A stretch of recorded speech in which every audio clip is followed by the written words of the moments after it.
லூக்கா எழுதின சுவிசேஷம் 14ஆம் அதிகாரம் 12ஆம் வசனம் முதல் 14ஆம் வசனம் வரை. அன்றியும் அவர் தம்மை விருந்துக்கு அழைத்தவனை நோக்கி, நீ பகல் விருந்தாவது ரா விருந்தாவது பண்ணும்போது உன் சிநேகிதரையாகிலும் உன் சகோதரரையாகிலும் உன் பந்து ஜனங்களையாகிலும் ஐஸ்வர்யமுள்ள அயலகத்தாரையாகிலும் அழைக்க வேண்டாம். அழைத்தால் அவர்களும் உன்னை அழைப்பார்கள். அப்பொழுது உனக்கு பதிலுக்கு பதில் செய்ததாகும். நீ விருந்து பண்ணும்போது ஏழைகளையும் ஊனரையும் சப்பானிகளையும் குருடரையும் அழைப்பாயாக. அப்பொழுது நீ பாக்கியவானாய் இருப்பாய். அவர்கள் உனக்கு பதில் செய்ய மாட்டார்கள்.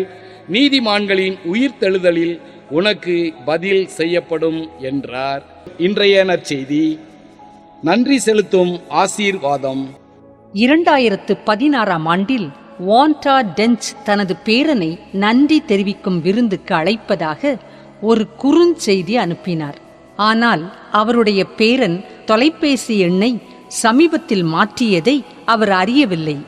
அதற்கு பதிலாக ஜமால் என்ற வேறொரு நபருக்கு அந்த குறுஞ்செய்தி போய்விட்டது. ஜமால் தான் யார் என்பதை தெளிவுபடுத்திய பிறகும், நான் இரவு உணவிற்கு உங்களோடு சேர்ந்து கொள்ளலாமா என்று கேட்டார். நிச்சயமாக என்று வாண்டா அவரை வரவேற்றார். ஜமால் குடும்ப விருந்தில் சேர்ந்தார். அது அவருக்கு வருட பாரம்பரியமாகிவிட்டது. ஒரு தவறான அழைப்பு வருடாந்திர ஆசீர்வாதமாக மாறியது.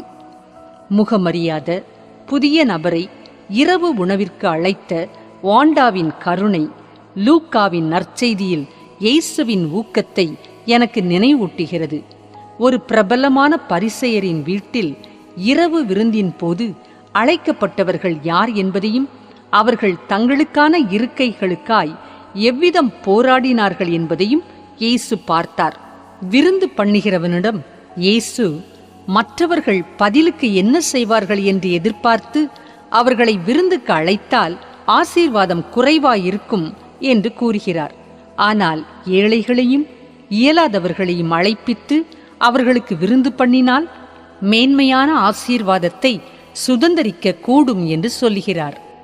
வாண்டாவை பொறுத்தவரை நன்றி தெரிவிக்கும் பண்டிகை இரவு உணவிற்கு ஜமாலை தனது குடும்பத்துடன் சேர அழைத்ததன் விளைவாக நீடித்த நட்பின் எதிர்பாராத ஆசீர்வாதம் அவரது கணவரின் மரணத்திற்கு பிறகு அவருக்கு பெரும் ஊக்கமாக இருந்தது. நாம் மற்றவர்களை அணுகும் போது நாம் எதை பெறலாம் என்னும் நோக்கத்தோடு அல்லாமல் கிறிஸ்துவின் அன்பு நம் மூலமாய் வழிந்தோடுவதால் நாம் அதிக ஆசீர்வாதத்தையும் ஊக்கத்தையும் பெறுகிறோம்.